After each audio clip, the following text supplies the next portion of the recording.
Hello बहनों, राधे राधे। संगीता लोकगीत channel में आप सबका स्वागत है।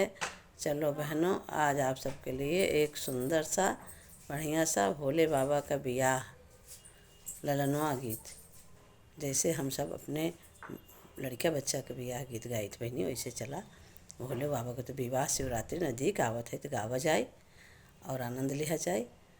और अगर आप लोगन का हमार गीत बियाह गीत भोले बाबा का अच्छी लगे तो लाइक शेयर कमेंट द्वारा बतावें कि हमार गीत कैसी लगी। और बहनी लोग चैनल का आगे बढ़ावें, भैया बहनी लोग सब चैनल के आगे बढ़ावें हमरो। तो चलो सुनी थे एक सुंदर सा ललनवा गीत। अरे पूरबू के देशवा से आवा एक जोगिया, अब बैठा है आसन मारी हो ललनवा। अरे बैठा है आसन मारी हो ललनवा। भीतरा से निकरी हैं रानी सुनैना, काहे जोगी आया दुआर हो ललनवा। अरे काहे जोगी बैठा आसन मारी हो ललनवा। अरे भीखी नाही लेबै दुआर नाही छोड़बै, बैठब आसन मारी हो ललनवा। तोहरे घरा बाटी गौरा रनियवा, उन्हीं संगे करबै बियाह हो ललनवा। अरे उन्हीं संगे करबै बियाह हो ललनवा। भीतर भीखी तनी बचन सुनी माया सुनैना, हटी जा जोगी छोड़ दुआर हो ललनवा। गौरलई उड़बै हम गौरलई बुड़बै, गौरलई कूदबै तालाब हो ललनवा। अरे गौरलई कूदबै तालाब रे ललनवा।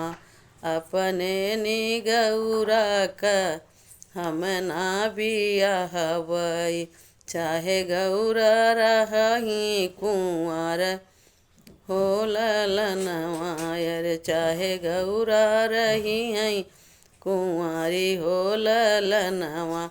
अरे भीतरा से निकरी हैं रानी गौरा रनियवा, काहे माया यहु घबराई हो ललनवा। कि माया करही झाई रे ललनवा। अरे काहे मैया उड़बीऊ, काहे मैया बुड़बीऊ, काहे लई कूदबीऊ तालाब हो ललनवा। अरे काहे लई के कूदबीऊ तालाब रे ललनवा। अरे हमरे करम मैया है लिखा बाटई, विधि ना लिखे हाँ लीलारी हो ललनवा। अरे विधि ना लिखे हाँ लीलारी हो ललनवा। अरे बिच्छू का देखी बेटी डरी तू जाब्यू, सांप देखी जाब्यू घबराई हो ललनवा।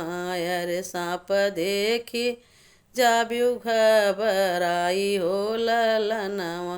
रखिया लपेटही पतिया लपेट, रखिया लपेटई भभूतिया लपेटई।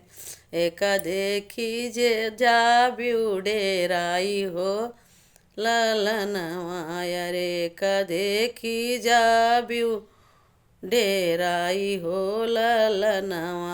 अरे बिछुता होई हैं हमारी सखिया सहेलारी, बिछुता होई हैं हमारी सखिया सहेलारी। सांपवा गले कर हार हो ललनवा। अरे सांपवा गले कर हार हो ललनवा। अरे रखिया पतिया का झारी पोछी ले बई, रखिया भभूतिया का झारी पोछी ले बई। इहै बर ले इहै बर लिखबा लीलारी हो ललनवा। अरे इहै बर लिखबा लीलार हो ललनवा। जय भोले भंडारी की जय हो, गौरा महादेव की जय हो।